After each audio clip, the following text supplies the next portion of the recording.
Good afternoon everybody, सभी को बहुत नमस्कार। अरे आई होप कि आप सभी क्लास स्टार्ट हो गई, आप मुझे देख पा रहे हैं, सुन पा रहे हैं। सूरज, सोनिया, मनमोहन, पंकज, शिखा, अनु, क्या हाल चाल है भाई सब बच्चों के। और कल इंडिपेंडेंस डे की छुट्टी थी तो इसलिए कल आपसे मुलाकात नहीं हो पाई हमारी, है ना। तो उम्मीद कर रहा हूँ कि सारों बच्चों का बढ़िया रहा होगा इंडिपेंडेंस डे। दिल्ली में तो बड़ी पतंगें उड़ती हैं, हर एक जगह अलग अलग माहौल चलता है ना। तो जैसे भी तरीका है आपके एरिया में इंडिपेंडेंस डे सेलिब्रेट करने का आपने किया होगा। मनमोहन कह रहे क्लास नहीं चल रही है, आई होप कि अब चल गई होगी। सूरज, पायल, राधे राधे भाई, राधे राधे। हुई बेटा क्लास स्टार्ट आपकी?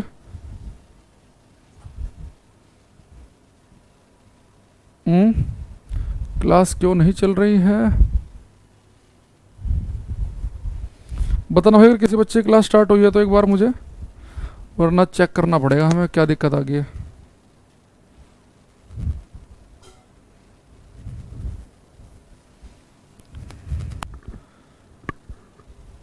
वसुंधरा, मनीष, अभी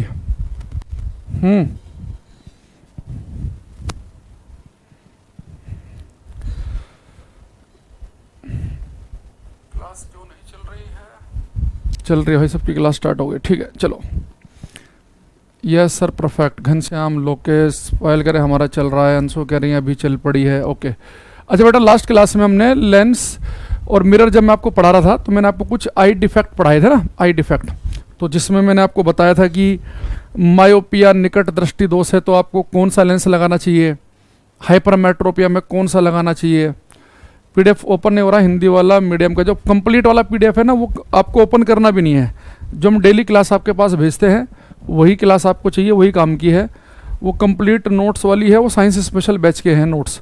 वो उसका मैं आपको वैसे भी 30-40% ही पढ़ा रहा हूँ, तो वो ज़रूरत भी नहीं है आपको, ठीक है।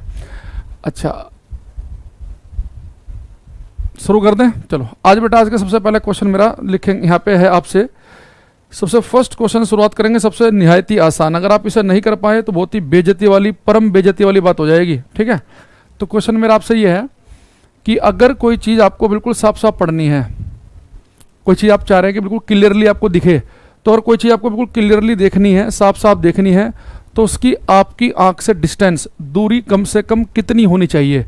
स्पष्ट देखने के लिए न्यूनतम दूरी क्या होनी चाहिए एक स्वस्थ व्यक्ति के लिए, एक ठीक आंख के लिए, ये आपको बताना है, जिसे हम इंग्लिश में कहते हैं the least distance of distinct vision, स्पष्ट दृष्टि की न्यूनतम दूरी। तो ये सबको पता होना चाहिए। तो क्या होगा आपका आंसर अगर आपसे पूछे द लीस्ट डिस्टेंस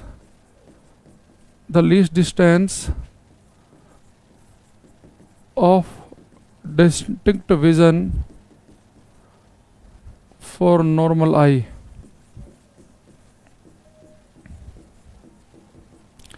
सामान्य आंख के लिए, सामान्य या स्वस्थ कह सकते हैं आप, स्वस्थ आंख के लिए स्पष्ट दृष्टि की न्यूनतम दूरी, स्वस्थ आंख के लिए स्पष्ट दृष्टि की न्यूनतम दूरी, ये बेटा 25 सेंटीमीटर, 25। एक ने लिखा बच्चे ने 30, शिवम ने, इसका गलत है। बाकी लोकेश, मनमोहन, शिवकांत जिन्होंने भी पहले कमेंट किया होगा, मैं मान के चल रहा हूँ कि सबने 25 लिखा होगा, ठीक है। तो अगर कोई चीज़ आपको स्पष्ट देखनी है, क्लियर देखनी है, तो आपकी आंख से कम वो 25 सेंटीमीटर दूर होनी चाहिए।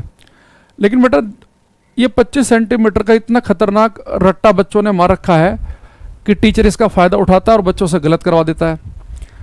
आजकल देखो क्वेश्चन क्या पूछता है वो कि भाई चलो ये तो 25 सेंटीमीटर दूर कोई ऑब्जेक्ट होना चाहिए, अच्छी बात है अगर आपकी आंख ठीक है।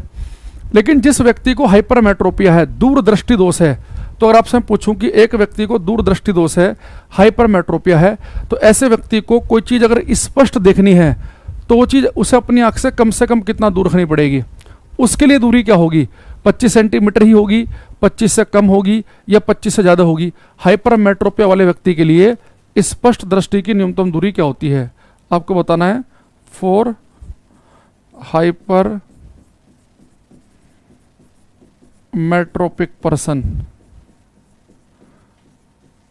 हाइपरमेट्रोपिक पर्सन के लिए कितनी है ये? For hypermetropic person the least distance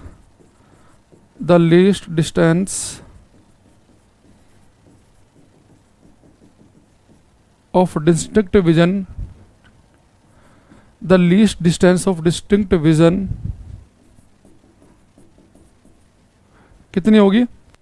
Narendra का कुछ आंसर आया हमारे पास, पायल का, विशाखा का, इनमें सचिन का, विशाखा, सूरज, इन तीनों का बिल्कुल सही है। देखो अगर बेटा किसी व्यक्ति को हाइपरमेट्रोपिया है, दूरदृष्टि दोष है, तो पिछली क्लास में मैंने बताया था कि दूरदृष्टि दोष वाले व्यक्ति को दूर की चीजें साफ दिखती हैं, उन्हें नजदीक की साफ नहीं दिखती। अब ऐसे व्यक्ति को तो दूर का साफ दिखता है, वो 25 सेंटीमीटर दूर रखी वस्तु को साफ साफ पढ़ ही नहीं पाएगा, वो ऐसे करके पढ़ेगा। आप घर में देखना, अगर आपके पिताजी के पास किसी दिन चश्मा ना हो, अगर वो चश्मा लगाते हैं और चश्मा नहीं मिल रहा, तो उन्हें कोई चीज़ पढ़नी है ना, वो ऐसे नहीं पढ़ पाएंगे, ऐसे करके पढ़ेंगे, क्योंकि उन्हें हाइपरमेट्रोपिया दूरदृष्टि दोष है, तो उन्हें दूर रखी हुई चीज़ें ज़्यादा अच्छी दिखती हैं। तो अगर किसी व्यक्ति को हाइपरमेट्रोपिया हो तो बेटा उसके लिए वैल्यू फिर 25 सेंटीमीटर से अधिक पर टिक लगा के आना है। 25 सेंटीमीटर उस आंख के लिए है जो ठीक है, तो लिखेंगे for hypermetropic person the least distance of distinct vision is greater than 25 centimetre. Hindi लिखेंगे दूरदृष्टि दोष वाले व्यक्ति के लिए, दूरदृष्टि दोष वाले व्यक्ति के लिए स्पष्ट दृष्टि की न्यूनतम दूरी, दूर दृष्टि दोष वाले व्यक्ति के लिए, दूरदृष्टि दोष वाले व्यक्ति के लिए स्पष्ट दृष्टि की न्यूनतम दूरी, स्पष्ट दृष्टि की न्यूनतम दूरी 25 सेंटीमीटर से अधिक होती है। For hypermetropic person the least distance of distinct vision is greater than 25 centimetre. 25 से ज़्यादा, वो 25 से ज़्यादा 30 भी हो सकती है, 50 भी हो सकती है, 1 मीटर भी हो सकती है, 1.5 मीटर भी हो सकती है। वो डिपेंड करेगा कि भाई किसके यहाँ कितनी ज़्यादा कमज़ोर हो गई है ना, उस हिसाब से। अच्छा, यही चीज़ मैंने आपके सामने लिखी है, इसी चीज़ को बेटा थोड़ा सा और लिखते हैं डिफरेंट तरीके से। हम यहाँ पे क्लास में 3 आंख में बात करेंगे। एक होती है नॉर्मल आई, यानी कि स्वस्थ आंख या सामान्य आंख कह सकते हैं आप इसे। एक हम बात करेंगे बेटा मायोपिक आई की, निकट दृष्टि दोष वाली आंख, निकट दृष्टि दोष वाली आंख की बात करेंगे। एक हम बात करेंगे क्लास में हाइपर मेट्रोपिक आई की, दूर दृष्टि दोष वाली आंख, दूर दृष्टि दोष वाली आंख। देखो यहां बड़े ध्यान से समझना बात को। अगर मैं आपसे कहूं कि भाई एक व्यक्ति की आंख बिल्कुल ठीक है, तो उसे कोई चीज़ साफ साफ देखने के लिए उसकी आंख से 25 सेंटीमीटर दूर होनी चाहिए। तो बेटा ऐसे व्यक्ति के लिए जो नियर पॉइंट होता है, नियर पॉइंट निकटतम बिंदु का मतलब यह है कि निकट से निकट कितना दूर कोई बिंदु होना चाहिए, वो है 25 सेंटीमीटर। तो कई बार वो इसी चीज़ को पेपर में ऐसे नहीं लिखेगा कि the least distance of distinct vision, स्पष्ट दृष्टि की न्यूनतम दूरी क्या है स्वस्थ आंख के लिए, 25 सेंटीमीटर ना पूछ के पूछेगा कि स्वस्थ आंख के लिए नियर पॉइंट क्या होता है 25, और फार पॉइंट क्या होता है बेटा, हमारी आंख दूर से दूर कितनी दूर तक की वस्तु देख सकती है, तो दूरतम बिंदु है इनफाइनाइट, अनंत। तो एक स्वस्थ आंख जो है वो 25 सेंटीमीटर से लेके अनंत दूरी पर रखी वस्तु को देख सकती है। जैसे कि हम तारे, चांद, सितारे सब देख लेते हैं। तो नियर पॉइंट हमारी आंख के लिए 25 है और फार पॉइंट है इनफाइनाइट। लेकिन बेटा हाइपर मेट्रोपिया वाले व्यक्ति के लिए क्या होता है कि उसके लिए जो नियर पॉइंट है वो 25 सेंटीमीटर दूर रखी वस्तु तो साफ साफ पढ़ नहीं सकता, पिछली क्लास में हमने पढ़ा है, तो उसे रखनी पड़ेगी 25 से ज़्यादा। तो उसके लिए नियर पॉइंट होगा ग्रेटर देन 25 सेंटीमीटर। लेकिन ये आप बताएं मुझे कि दूरदृष्टि दोष वाले व्यक्ति के लिए फार पॉइंट, दूरतम बिंदु क्या है? दूरतम बिंदु तो नॉर्मल आंख के लिए नियर पॉइंट 25 है, फार पॉइंट इन्फानाइट है। लेकिन हाइपर मेट्रोपिक जो आई है, दूरदृष्टि दोष वाली जो आंख है, उनके लिए नियर पॉइंट होता है 25 सेंटीमीटर से अधिक। फार पॉइंट क्या होता है?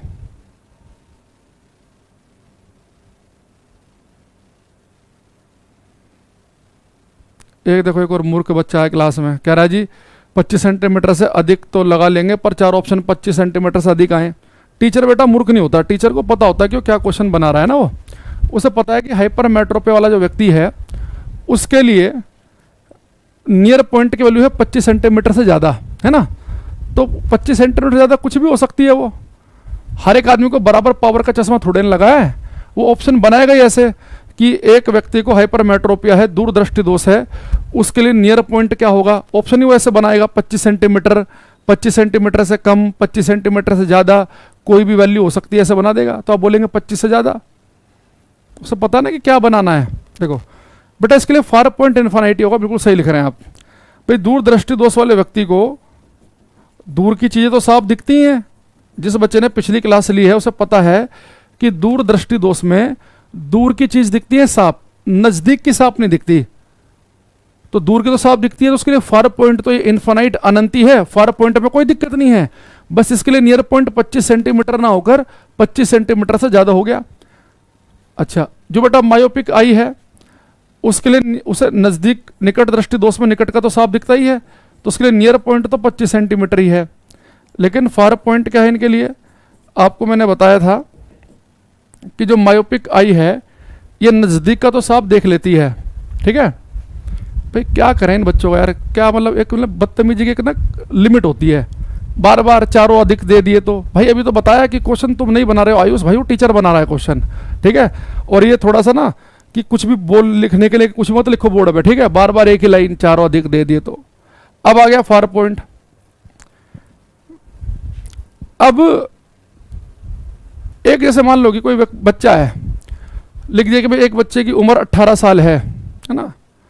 तो उसके जो जैविक पिता होंगे, जेनेटिक फादर जो होंगे, उसके रियल फादर, उसकी उम्र क्या होगी? तो 18 साल से ज़्यादा होगी। वो थोड़ा ना बदतमीजी ऐसे करेगा जी 35 साल, 42 साल, 48। अगर ऐसा क्वेश्चन बनाना ही है तो लिखेगा कि बच्चा 18 साल का है तो उसके जो जैविक पिता हैं उनकी उम्र होगी ठीक 18 साल, 18 से कम या 18 से ज़्यादा, ऐसे ऑप्शन बनेंगे। फिर क्वेश्चन के अकॉर्डिंग ऑप्शन बनते हैं, है ना। ऐसे तुम्हारे सोचने से ऑप्शन नहीं बनते। अब वो कह रहा है कि मायोपिक जो आई है, निकट दृष्टि दोष जिसे होता है, उसे निकट का तो साफ दिखता है, दूर का बेटा उसे साफ नहीं दिखता। तो ऐसा व्यक्ति अनंत दूरी पर रखी वस्तु को साफ नहीं देख पाएगा। वो हो सकता है कि 10 मीटर के बाद का ही साफ ना देख पाए, कोई हो सकता है कि 5 मीटर के बाद का ही साफ ना देख पाए, कोई हो सकता है कि 150 मीटर के बाद का साफ ना समझ पाए। तो ऐसे व्यक्ति के लिए फार पॉइंट होता है बिफोर इन्फिनिटी, अनंत से पहले, बिफोर इन्फिनिटी, अनंत से पहले। तो ये सारे के सारे पॉइंट आपको मैंने तीनों आंखों में कंपेयर करा दिया है कि अगर आपकी आंख ठीक है तो 25 सेंटीमीटर से लेकर अनंत दूरी तक का आप साफ देख सकते हैं। मायोपिक आई 25 सेंटीमीटर से लेकर अनंत दूरी तक का साफ नहीं देख पाएगी, अनंत से पहले उसकी वैल्यू खत्म हो जाएगी। वो आंख के हिसाब से डिपेंड करेगा, ठीक है। कोई 4 मीटर के बाद का साफ नहीं देख पा रहा, कोई 10 का नहीं देख पा रहा। हाइपर मेट्रोपिया में अनंत दूर का तो आप साफ देख लेंगे, लेकिन नज़दीक का साफ नहीं दिखेगा, तो उसके लिए नियर पॉइंट होगा ग्रेटर देन 25 सेंटीमीटर, ठीक। तो हमारे पास ये एक बार जरूर याद रख लेना पॉइंट ये। हालांकि इससे ज़्यादा आपका काम इन दोनों क्वेश्चन से भी चल जाएगा, क्योंकि कई बार वो लैंग्वेज इस तरीके की भी लिखता है, तो वो मैंने आपको अलग से लिखवा दिया है, ये वाला आपको अलग से बता दिया है, ठीक। ये भी आएगा, भी अलग अगला चैप्टर का है ये। एक लिखेंगे यहाँ पे हम, persistence of eye vision, persistence of eye vision, दृष्टि की निर्बंधता, दृष्टि की निर्बंधता, परसिस्टेंस ऑफ आई विजन, दृष्टि की निर्बंधता पे आते हैं हम, ठीक है। देखो बेटा परसिस्टेंस ऑफ आई विजन क्या है इसे समझना ध्यान से। सॉरी। जैसे कि मैंने सामने यहाँ एक बच्चे का नाम पढ़ा घनश्याम, और जैसे मैंने यहाँ पे देखा घनश्याम, और घनश्याम देखते मैंने नजर हटा ली। अब मुझे क्या लगेगा कि मुझे तो ये स्क्रीन दिखाई दे रही है, अब मैंने नजर फिर हटा ली, अब मुझे लगेगा मुझे पंखा दिखाई दे रहा है, फैन दिख रहा है, अब ट्यूबलाइट दिख रही है, अब कैमरा दिख रहा है, अब स्विच दिखाई दे रहा है ना। तो हमें क्या लगता है कि जैसे हम नजर हटाते हैं तो हमें वो चीज़ दिखना बंद हो जाती है। ऐसा नहीं है। अगर कोई चीज़ आपने एक बार देख ली तो जो भी चीज़ आप एक बार देख लोगे तो उसकी इमेज कुछ समय तक हमारी आंख के पर्दे पर बनी रहती है। अगर हम कोई चीज़ एक बार देख लें तो उसकी इमेज कुछ समय तक आंख के पर्दे पर रहेगी। हालांकि वो समय इतना ज़्यादा कम है कि हम डे लाइफ में उसे महसूस नहीं कर पाते। जैसे मान लो कि मैंने यहाँ पे ये कर्टेन पर्दा देखा और देखते नजर हटा ली, तो इस पर्दे की इमेज जो मेरी आंख के पर्दे पे रहती है वो रहती है 1/16 सेकंड तक, 1/16 सेकंड तक।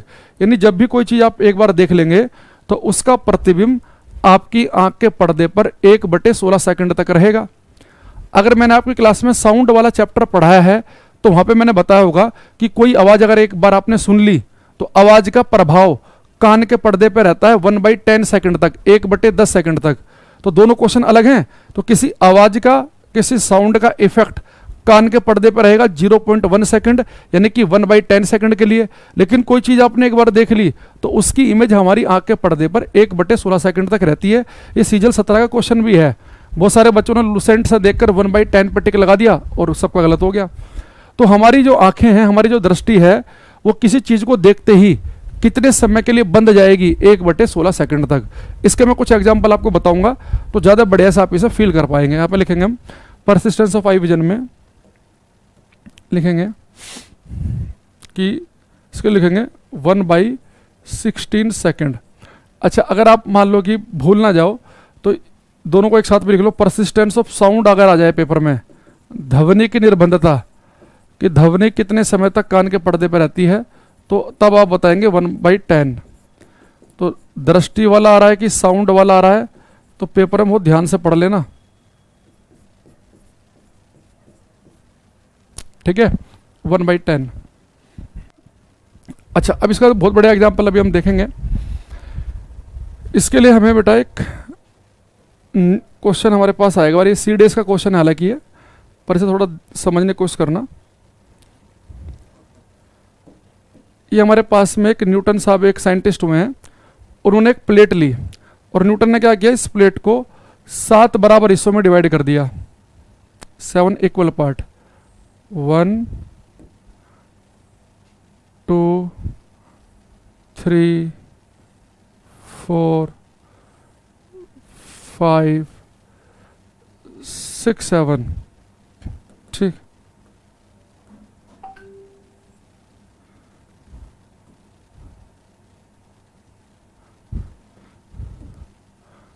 और बेटा इन्होंने क्या किया, 7 बिल्कुल एग्जैक्ट 7 बराबर हिस्से होने चाहिए, और इन पर 7 अलग अलग रंग कर दिए, VIBGYOR,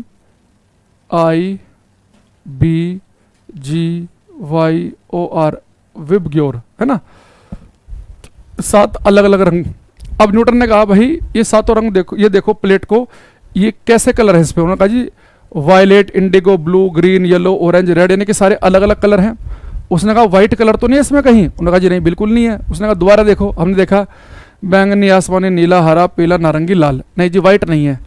लेकिन जब न्यूटन ने यहाँ पे एक छेद करके से तार पे टांग दिया प्लेट को, और इस प्लेट को पूरी स्पीड से घुमाया, तो ये प्लेट हमें व्हाइट कलर की दिखने शुरू हो गई, व्हाइट रंग की। सबने कहा गजब, ये व्हाइट कैसे दिख रही है, व्हाइट तो था ही नहीं। न्यूटन ने कहा भाई एक्चुअल में ऐसा है कि जब इस प्लेट को हमने पूरी स्पीड से घुमाया ना, तो सारे के सारे कलर एक साथ हमारी नजरों के सामने से गुजर गए।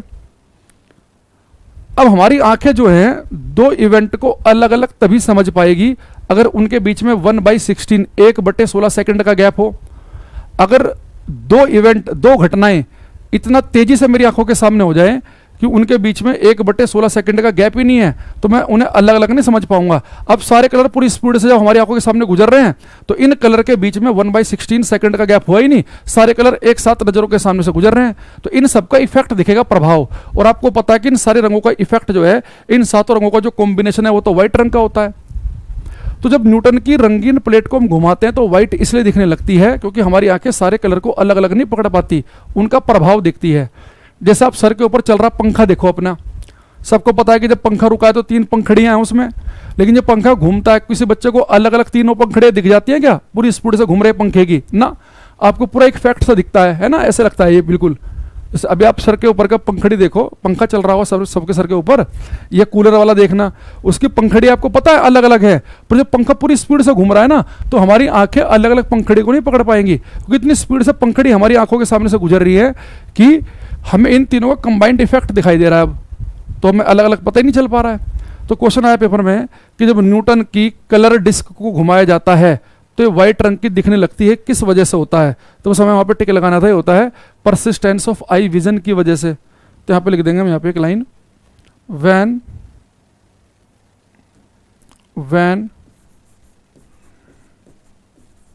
We rotate Newton's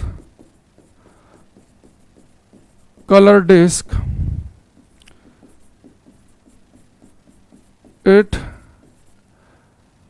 appeared to be white color. The reason behind this is persistence of eye vision. Hindi में लिखेंगे, जब न्यूटन की रंगीन प्लेट को घुमाया जाता है,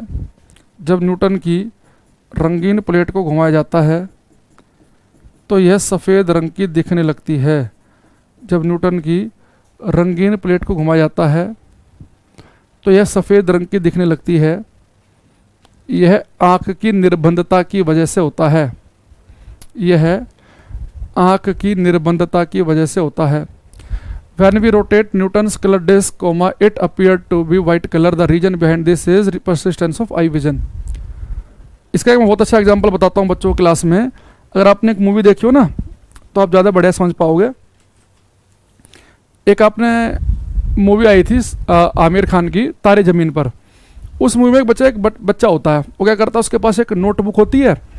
तो उस नोटबुक में वो बच्चा क्या करता है, उसकी तारे ज़मीन वाला बच्चा, उसकी आर्ट बड़ी अच्छी होती है। तो क्या करता है, वो पहले पेज पे अपने फादर का फ़ोटो बनाता है, साथ में मदर भी है ना, और फिर खुद भी है, तीनों एक साथ हैं। अगले पेज पे उसके मदर फादर तो बिल्कुल वैसे के वैसे ही हैं, अपने आप को हल्का सा थोड़ा सा दूर बनाता है, 1 सेंटीमीटर दूर।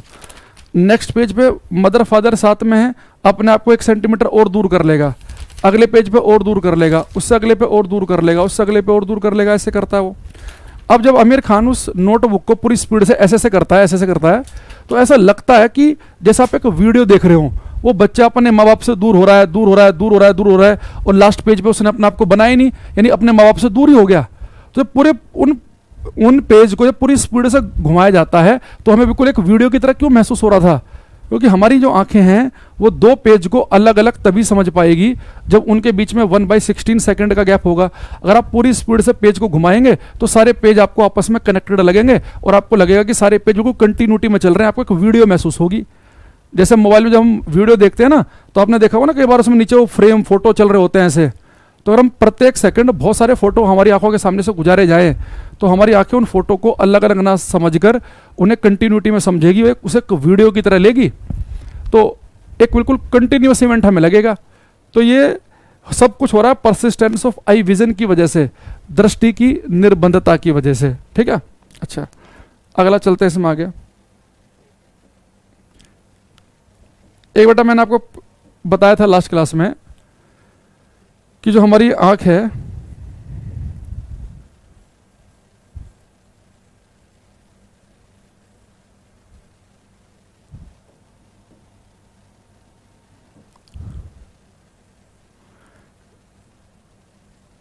इसे मैंने आपको बताया था कि हमारी आंख में जो इमेज बनती है, ये इमेज बनती है रेटिना पे बनती है ना। अगर आपकी आंख बिल्कुल ठीक हो तो इमेज रेटिना पे बनेगी। तो मेरा क्वेश्चन आप सबसे ये है कि ये बताओ कि हमारी आंख के रेटिना पे जो इमेज बनती है, इस इमेज का नेचर कैसा है? ये इमेज उल्टी बनती है, सीधी बनती है, कैसी बनती है? तो हमारी आंख के रेटिना पर जो प्रतिबिंब बनता है उसका नेचर कैसा, उल्टी इमेज है कि सीधी? Nature of image, nature of image at the retina of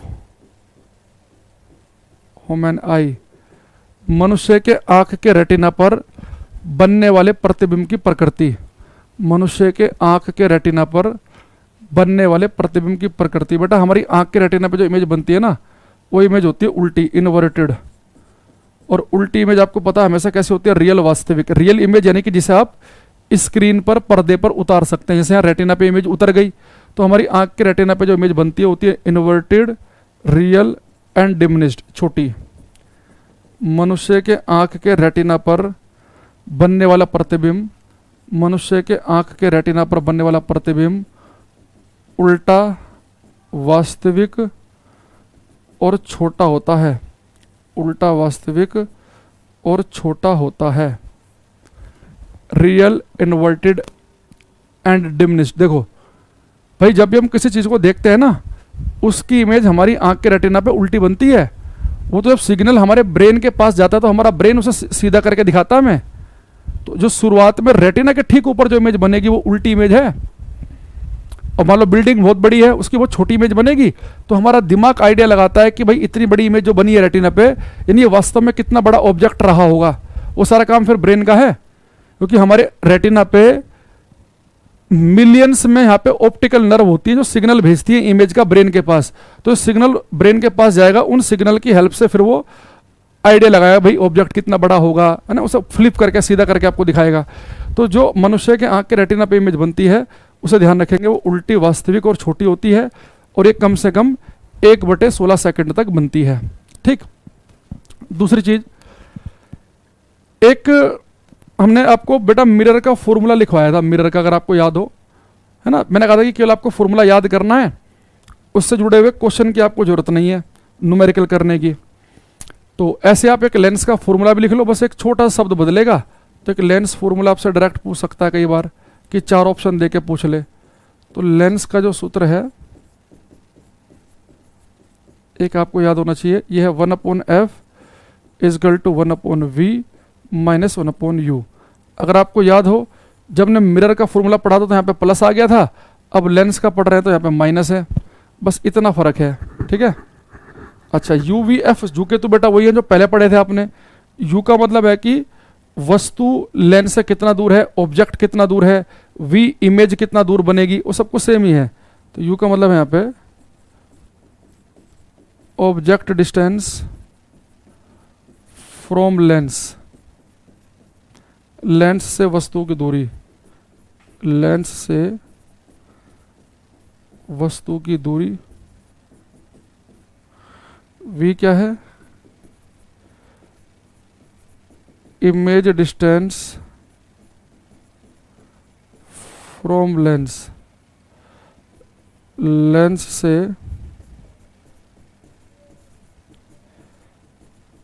प्रतिबिंब की दूरी। और एफ क्या है,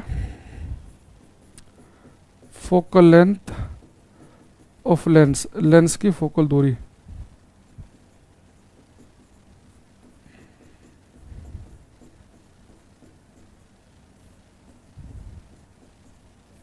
ठीक। तो मिरर बेटा पूछेगा तो बीच में प्लस लगा देना, लेंस पूछेगा तो माइनस। इनके फॉर्मूले में हल्का सा फर्क है, ज़्यादा खास नहीं है। एक पूछता है पेपर में हमारे से कि जो बेटा हम ये लेंस यूज करते हैं ना, कनकेव या कॉन्वेक्स लेंस, लेंस बनाने के लिए हम किस ग्लास का, किस कांच का यूज करते हैं। तो लेंस बनाने के लिए देखो कांच कई टाइप के होते हैं, flint glass, Pyrex glass, crook glass, आप केमिस्ट्री का टॉपिक है अलग ही है। तो लेंस बनाने के लिए हम बहुत टाइप के कांच यूज करते हैं, मतलब वो सॉरी, लेंस बनाने के लिए हम किस कांच का यूज करते हैं। तो कांच कई टाइप के होते हैं, अलग अलग टाइप के कांच है, उनमें से जो फ्लिंट ग्लास है वो बेस्ट होता है लेंस बनाने के लिए। तो लेंस बनाने के लिए हम जिस कांच का यूज करते हैं वो होता है फ्लिंट ग्लास, फ्लिंट कांच। तो कई टाइप के कांच में से हम फ्लिंट ग्लास का यूज करते हैं, ज़्यादा ट्रांसपेरेंट, पारदर्शी भी है, इसका रिफ्रैक्टिव इंडेक्स अच्छा होता है, लंबे समय तक ये चलता है।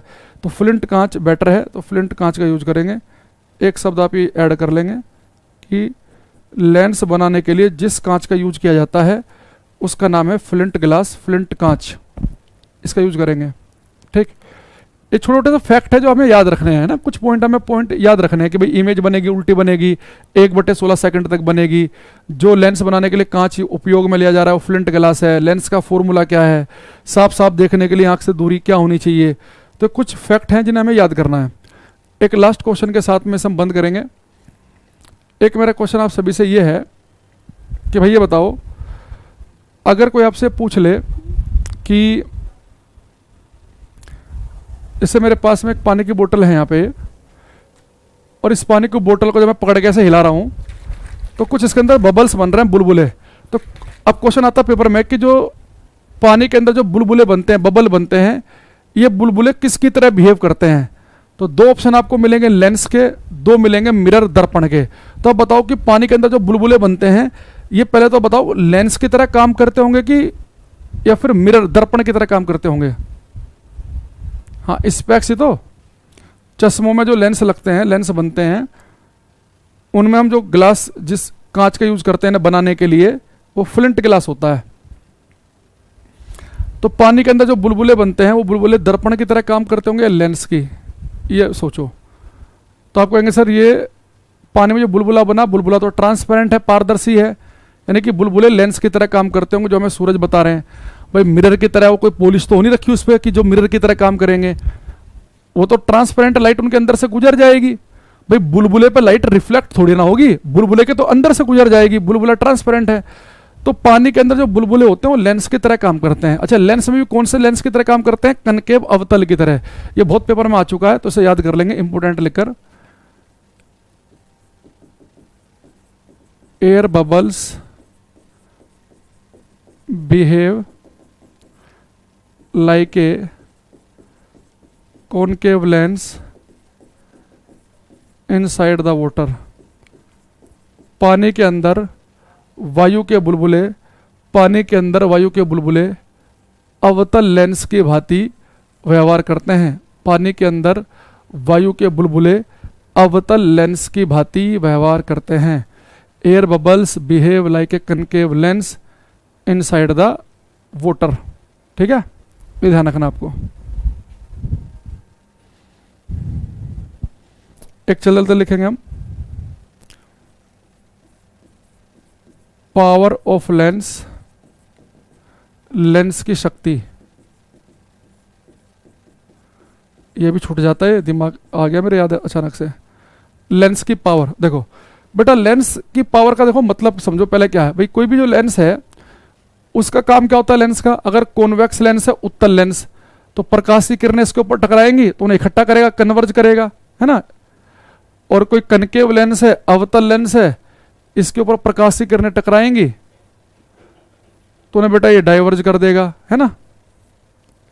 तो लेंस का काम होता है किरणों को इकट्ठा करना है, फैलाना, कन्वर्ज करना है, डाइवर्ज करना। ठीक है,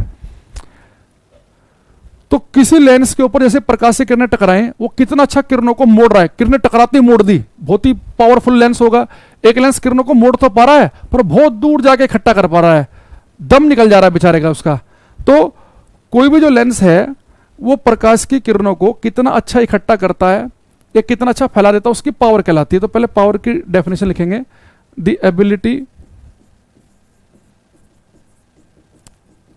ability of a lens due to which it converges or diverges the light rays falling on it is called power of lens। Is called power of lens. Hindi में लिखेंगे, किसी लेंस की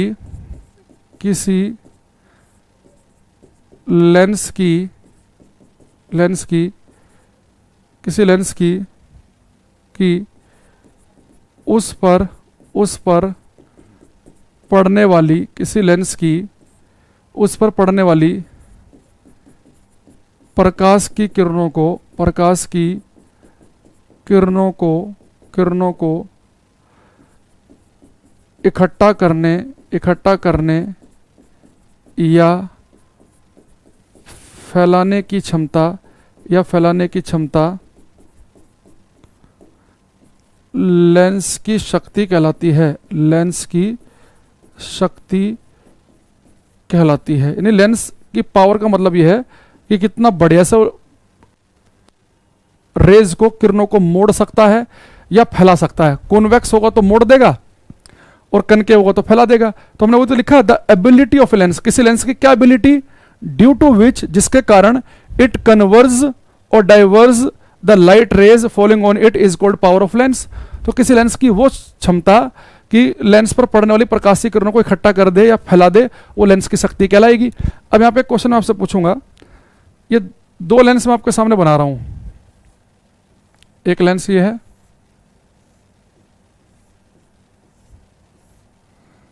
दूसरा भी कॉन्वेक्स है, दोनों कॉन्वेक्स लेंस हैं। आप मुझे बताएंगे देखकर कि इन दोनों में से ज़्यादा पावरफुल लेंस आपको कौन सा लग रहा है। पहला लेंस ज़्यादा पावरफुल है कि दूसरा ज़्यादा पावरफुल है। सर टेस्टिंग ऐप लैपटॉप पर ओपन कैसे करें? भाई इसके लिए कॉल सेंटर पे पता करना आप, मुझे इस बारे में जानकारी नहीं है ना। कॉल सेंटर पे कॉल करना, 10 से 5 बजे के बीच में बता देंगे आपको वो। तो पहले आप ये बताएंगे मुझे।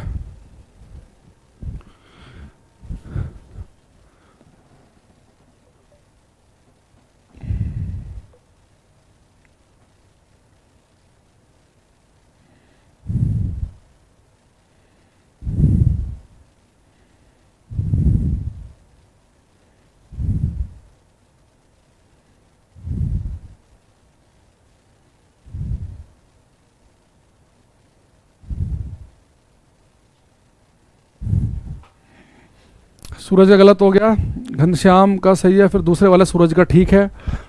दो सूरज हैं हमारे सामने जिसके नाम की सारी स्पेलिंग कैपिटल वाली है, उसका गलत है। रोहित का ठीक है, मनीषा का ठीक है। बेटा देखो ये पहले वाला बहुत पावरफुल है, इसके ऊपर बेटा रेज टकराई और टकराने के बाद देखो, देख रहे हो यहाँ पे बेंडिंग, कितना ज़्यादा बेंड कर दिया इसने लाइट रेज को। ये बेटा देख रहे हो, ये जैसी आई थी उतना ज़्यादा बेंड नहीं दिखाई दे रहा आपको यहाँ पे। ये देख रहे हो कितना ज़्यादा बेंडिंग हो रखी यहाँ पे, खतरनाक वाली। तो इन दोनों में बेटा जो पहले वाला लेंस है ना ज़्यादा पावरफुल है, इसके ऊपर रे टकराई और टकराते अगर बहुत ही अपने नज़दीक ही किरणों को मोड़ना है तो बहुत ज़्यादा बेंडिंग करनी पड़ेगी, जबकि ये बेचारा तो बहुत दूर जाके बेंड कर पा रहा है। ये आपको एक बात पता है कि जहाँ पे प्रकाश की किरणें इकट्ठी होती है उसे हम कहते हैं फोकस, और ये होता है लेंस का ऑप्टिकल सेंटर, प्रकाशिक केंद्र। तो लेंस का जो बिल्कुल मिडिल पॉइंट है ना, इसे हम कहते हैं ऑप्टिकल सेंटर, प्रकाशिक केंद्र।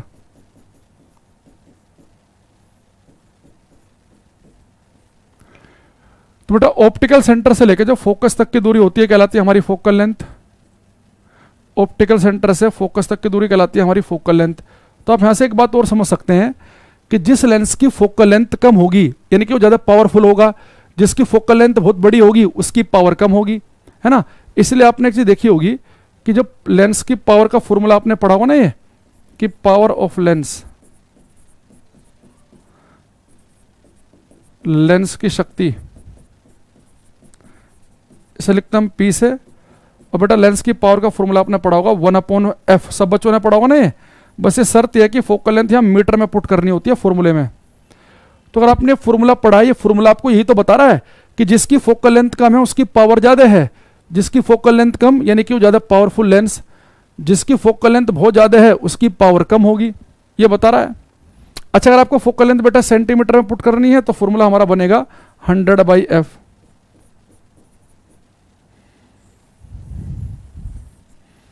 और लेंस की जो पावर होती है इसे हम नापते हैं, इसकी ऐसा यूनिट होती है डायोप्टर। तो लेंस की पावर को नापा जाता है डायोप्टर में, इसका सिंबल होता है D। अच्छा पावर को नाप रहे हैं हम डायोप्टर में, फोकल लेंथ नाप रहे हैं मीटर में, यानी कि एक डायोप्टर जो है वो 1/मीटर के बराबर है, या मीटर की पावर -1 कह सकते हो। तो एक डायोप्टर का मतलब होता है 1/मीटर, या मीटर की पावर -1। अब यहाँ से एक छोटा सा मैं क्वेश्चन दे रहा हूँ आपको। अगर आपसे पेपर में पूछ ले कि एक लेंस की फोकल लेंथ 40 सेंटीमीटर है तो उसकी पावर कितनी होगी, तो फोकल लेंथ 40 सेंटीमीटर देके अगर पावर पूछेगा तो क्या बताएंगे?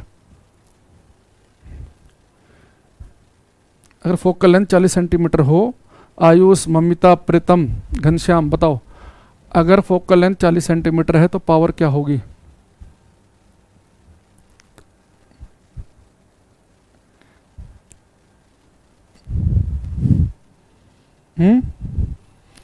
तो बेटा फोकल लेंथ रखिए सेंटीमीटर में, तो पावर का फॉर्मूला कौन सा लगा दो फिर आप, 100/f वाला। अगर फोकल लेंथ सेंटीमीटर में दे रखी हो, फोकल लेंथ है 40, तो 20 दूनी 40, 20 पंजे 100, तो पावर हो जाएगी 2.5 डायोप्टर। अच्छा एक बात छोटी सी आपको याद रखनी है कि लेंस की जो पावर है, कई बार आपने सुना होगा ना कि मेरे चश्मे का नंबर +3 है, कोई कहता है कि -2 है। तो बेटा जो आप चश्मे का नंबर बताते हो ना 2 या 3, वो एक्चुअल में चश्मे की पावर होती है कि चश्मे का नंबर 2 यानी कि पावर 2 है उसकी, चश्मे का नंबर 5 यानी कि पावर 5 है। अब ये पावर जो है पॉजिटिव भी होती है नेगेटिव भी। तो पावर ऑफ लेंस, लेंस की पावर पॉजिटिव या होती है नेगेटिव। तो बेटा अगर लेंस की पावर पॉजिटिव है तो यानी कि आपने कॉन्वेक्स लेंस, उत्तल लेंस लगा रखा है, और लेंस की पावर नेगेटिव है यानी कि आपने कनकेव अवतल लगा रखा है। अब हमारी क्लास में जितने बच्चे चश्मे वाले बैठे हैं, फटाफट बताओ क्या आप सबके चश्मे का नंबर माइनस में है कि नहीं है? जितने बच्चे चश्मे वाले क्लास में बैठे हैं, आप सबके चश्मे का नंबर है माइनस में, यानी कि आप सब ने कनकेव लेंस लगा रखा, अवतल लेंस। और पिछली क्लास में मैंने बताया था कि कनकेव अवतल लेंस लगाया जाता है मायोपिया, निकट दृष्टि दूर करने के लिए। और मैंने बोला था कम उम्र में मायोपिया ही तो होता है कि जिसमें हमें निकट का तो साफ दिखता है पर दूर की चीज़ें साफ नहीं देख पाते। तो क्लास में हर बच्चे के साथ दिक्कत क्या है कि नज़दीक का तो साफ साफ पढ़ लेगा वो, लेकिन दूर का साफ नहीं पढ़ पाएगा जो चश्मे वाला है, यानी कि आपको मायोपिया है, निकट दृष्टि दोष है। और मायोपिया में कौन सा लेंस लगाते हैं हम? कनकेव। और कनकेव की पावर कैसी होती है? नेगेटिव। इसलिए आप सबके चश्मे का नंबर माइनस में है। अपने पिताजी के चश्मे का नंबर पूछना, वो प्लस में होगा, यानी कि उन्होंने कॉन्वेक्स लेंस लगा रखा है, यानी कि उन्हें हाइपरमेट्रोपिया है ना, उन्हें हाइपरमेट्रोपिया, दूरदृष्टि दोष है। क्योंकि जो चश्मे का नंबर है ना हाइपरमेट्रोपिया जनरली थोड़ा मिडिल एज में होता है, 35-40 साल के आसपास। तो जिन्हें थोड़ा सा ज़्यादा एज में चश्मे लगते हैं उनके नंबर होते हैं प्लस में, उन्हें होता है हाइपरमेट्रोपिया, कॉन्वेक्स लेंस लगता है। जिन्हें जल्दी लग जाता है ना 12, 15, 18 साल की उम्र तक, उन सबके साथ में होता है माइनस वाला। ठीक है, तो प्लस वाला, प्लस का मतलब केवल ये है, अगर पावर प्लस की है तो केवल ये मतलब है कि उसने कॉन्वेक्स लेंस लगा रखा है, कम ज़्यादा से मतलब नहीं है। माइनस का मतलब है कि उसने कनकेव लेंस लगा रखा है, कनकेव लेंस की पावर नेगेटिव, कॉन्वेक्स की पॉजिटिव। अब जो उसके आगे लिखा होगा -5 लिखा है, यानी कि बहुत पावर वाला चश्मा है, -0.25 यानी बहुत ही कम पावर वाला है। ठीक है, अब इनसे जुड़े हुए हम कुछ क्वेश्चन आपसे पूछने वाले हैं। अब आपका होगा टेस्ट।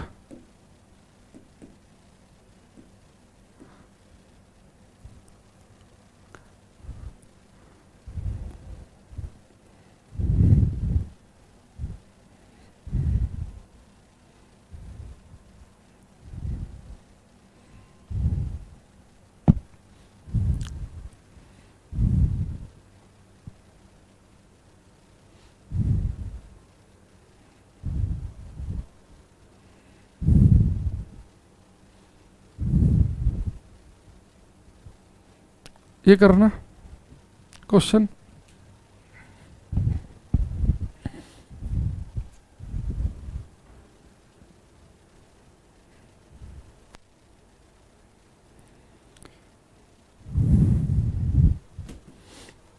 देखो जो बच्चे अभी, एक मेरा टेलीग्राम चैनल है, जो बच्चे टेलीग्राम पे नहीं जुड़े हैं वो अभी जैसे क्लास खत्म होगी ना, आप टेलीग्राम पे लिखना अंकुर सर फिजिक्स, और ये बिल्कुल बिना स्पेस दिए लिखना। फिर ब्रैकेट में आपको लिखा हुआ ऑफिशियल एक चैनल मिल जाएगा जिसमें 18.7 हज़ार बच्चे होंगे लगभग। ये चैनल कर लेना आप ज्वाइन। इससे आपको देखो फ़ायदा क्या होगा, जैसे अभी आपको मैंने लेंस और मिरर पढ़ाया है, तो मैं आज रात को 8 बजे यूट्यूब पर एक क्लास लूँगा, तो उसका लिंक मैंने डाल रखा है यहाँ पे टेलीग्राम पे। तो वो लेंस और मिरर की ही क्लास है, तो जो आपने पढ़ा है तो आपका पूरा चैप्टर रिवाइज हो जाएगा, उसमें बढ़िया बढ़िया हम क्वेश्चन करेंगे। ठीक है, और उसके अलावा यहाँ पर हम क्या करेंगे कि कुछ ऐसे और जो थोड़े से अच्छा लेवल भी होगा वो वाले क्वेश्चन भी ले लेंगे, कुछ अपने SSC लेवल के रखने ही हमें, तो आपको एक ओवरऑल एक बढ़िया रिवीजन हो जाएगा। तो आप क्लास ख़त्म होने के बाद में ये ज्वाइन कर लेना, फिर हम रात को डेली हम 8 बजे प्रैक्टिस करते हैं, तो अलग अलग चैप्टर की प्रैक्टिस होती है तो आपकी हो जाएगी। ठीक, अब इसने लिखा बचा यहाँ पे which of the following lens would you like reading the lower case letter found in dictionary. इन्हें कह रहा है कि डिक्शनरी में जो बहुत ही छोटे छोटे शब्द लिखे होते हैं, अगर आपको इन्हें पढ़ना है तो किसका यूज करेंगे। तो अब एक बात समझो कि भाई अगर बहुत ही छोटे शब्द लिखे हैं, बहुत ही छोटे अक्षर लिखे हैं, अगर उन्हें मुझे बड़ा करके देखना है, यानी मुझे मैग्नीफाइंग, जो चीज़ों को मैग्नीफाई कर दे, बड़ा करके दिखाए, ऐसा लेंस चाहिए। और पिछली क्लास हमने पढ़ा था कि जो मैग्नीफाइंग ग्लास है, जो चीज़ों को बड़ा करके दिखा सकता है, वो तो कॉन्वेक्स है, यानी चीज़ों को बड़ा करके तो कॉन्वेक्स ही दिखा सकता है, यानी कनकेव तो हम यूज नहीं करेंगे। यानी कि कनकेव वाला ये ऑप्शन बाहर कर दो, ये भी बाहर कर दो। कॉन्वेक्स जो है ये मैग्नीफाइंग होता है। अच्छा, कॉन्वेक्स में अब कौन सा लें, जिसकी फोकल लेंथ या फोकस डिस्टेंस 50 सेंटीमीटर हो कि 5 हो। तो आप कहेंगे सर अभी आपने बताया था कि जो पावर होती है ना, वो होती है 1/f के बराबर। तो जितनी कम होगी फोकस डिस्टेंस तो पावर उतनी ही ज़्यादा होगी। यानी कि मैं क्या करूँगा, कॉन्वेक्स लेंस लूँगा और कैसा लूँगा, कम फोकस डिस्टेंस वाला, ताकि उसकी पावर ज़्यादा हो। तो इन्होंने लिखा सी, उनका सही है। उसका लिंक मिल जाएगा सूरज आपको इस टेलीग्राम पे। तो कॉन्वेक्स चाहिए, ठीक है। तो एक तो हमें क्या चाहिए बेटा, इसमें कॉन्वेक्स चाहिए, और साथ में मैंने क्या बोला आपसे, ये कम से कम फोकस दूरी वाला चाहिए। अगले बातें हैं, ये बताना,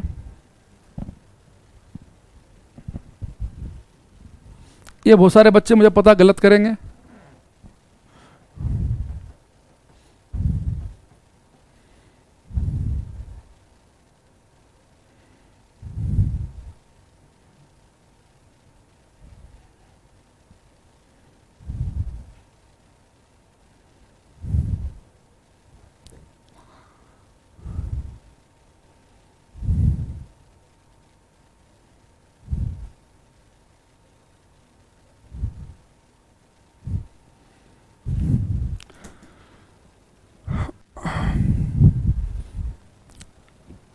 अब यहां में लिखा है बेटा इसने कि the focus distance of both a spherical mirror and a thin spherical lens are -15 centimetre. देखो बेटा, अगर फोकस डिस्टेंस अगर माइनस की है, -15 सेंटीमीटर, तो बेटा फोकस डिस्टेंस माइनस की होती है कनकेव की, चाहे वो लेंस हो चाहे मिरर हो।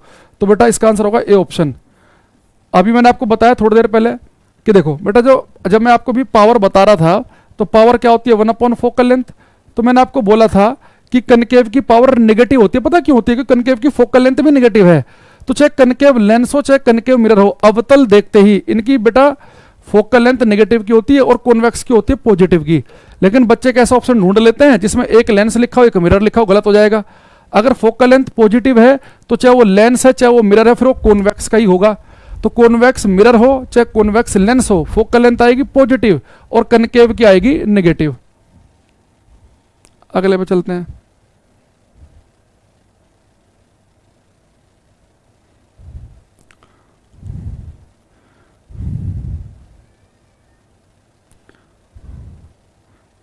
देखते हैं किस तरह को याद है। The mirror used for head light of A car. देखो बेटा, जो गाड़ियों के जो गाड़ियों में बेटा जो हेड लाइट होती हैं, उन हेड लाइट में हम यूज करते हैं कनकेव मिरर का, अवतल दर्पण का, है ना, कनकेव मिरर। लेकिन इस क्वेश्चन में दिक्कत क्या है कि उसने कनकेव मिरर के 2 ऑप्शन दे रखे हैं हमें।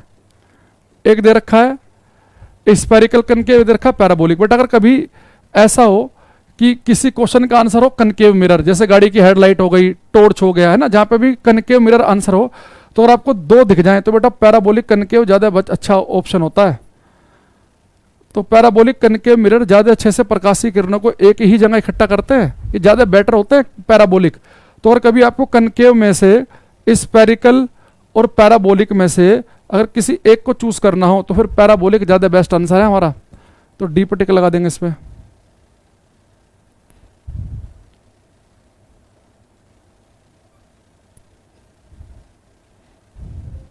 ये करना। In a magnifying glass lens is used. आवर्धक कांच में किस लेंस का उपयोग करते हैं। तो बेटा जो मैग्नीफाइंग ग्लास होता है, जो आवर्धक कांच होता है, उसमें किसका यूज करते हैं। तो मैग्नीफाइंग जो ग्लास है, आवर्धक जो कांच है, उसमें यूज करते हैं कॉन्वेक्स का। तो कॉन्वेक्स को मैग्नीफाइंग ग्लास, जब मैंने आपको लिखवाया था ना यूज, तो वहां पे लिखवाया था ये। प्रीतम, सूरज, सब बच्चे जान रहे होंगे बात, है ना।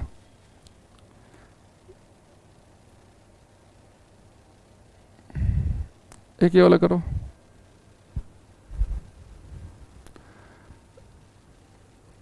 भाई क्वेश्चन का नंबर भी लिखा करो, खाली ABCD मत लिखो। विशाखा, सूरज, अभिषेक, रिंकी, अंशिका, विशाखा, राहुल, भाई खाली ABCD नहीं लिखना, क्वेश्चन का नंबर भी लिखना साथ में, ताकि हम पता चले कि आप किस क्वेश्चन का आंसर दे रहे हो। Which of the following is responsible for work of Newton colour disc experiment. तो न्यूटन का कलर डिस्क एक्सपेरिमेंट क्या है कि प्लेट को तेजी से घुमाएंगे तो व्हाइट रंग की दिखेगी, और एक किस प्रिंसिपल पे काम कर रहा था, परसिस्टेंस ऑफ आई विजन पे, दृष्टि की निर्बंधता पे, है ना। शिखा, आयुष, प्रीतम सब ए बी लिख रहे हैं, कोई बच्चा क्वेश्चन का नंबर नहीं लिख रहा।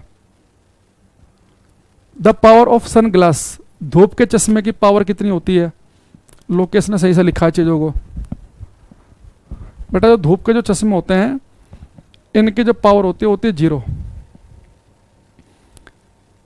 ये कोई पावर के चश्मे नहीं है कि आपको साफ दिखाने के लिए बस केवल धूप आपकी आंखों में ज़्यादा ना जाए, तो जो धूप आए वो रिफ्लेक्ट हो जाए, कम लाइट आपकी आंख में घुसे, तो धूप के चश्मे की पावर होती है 0।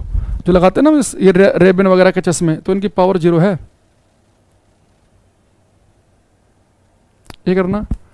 क्वेश्चन नंबर 26, विशाखा, वसुंधरा, प्रीतम, ईशा, अमित, लोकेश, कुछ आंसर हमें लगातार मिल रहे हैं। A periscope works on the principle of, एक पेरिस्कोप किस सिद्धांत पे काम करता है। तो बेटा मैंने कहा था कि पेरिस्कोप हो, कैलिडोस्कोप हो, इनमें हम प्लेन मिरर का यूज करते हैं, समतल दर्पण का। और मैंने कहा था कि जहां पर भी मिरर आ गया, जहां पर भी दर्पण आ गया, तो मिरर काम करते हैं किस पे, रिफ्लेक्शन, परावर्तन के नियमों पर। तो आंसर क्या बनेगा हमारा डी। तो जिस जगह मिरर यूज किया जाए वहां पर रिफ्लेक्शन पे टिक लगाना आपको, क्योंकि मिरर जो है रिफ्लेक्शन के नियमों पर ही कार्य करते हैं। एक ये करना। क्वेश्चन नंबर 24, पायल, घनश्याम, अमित, सूरज, आशु, अजय, अनु, नितिन, शुभम, शालिनी, विशाखा, कुछ आंसर हमारे पास पहुंच रहे हैं अलग अलग क्वेश्चन के।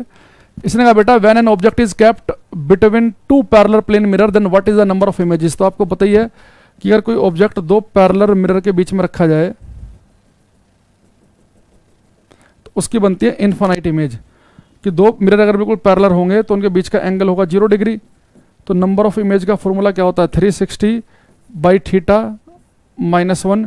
तो थीटा की वैल्यू आप 0 पुट करेंगे तो 0 से डिवाइड करने पर आएगा इनफाइनाइट, अनंत। अनंत आंसर आएगा हमारा।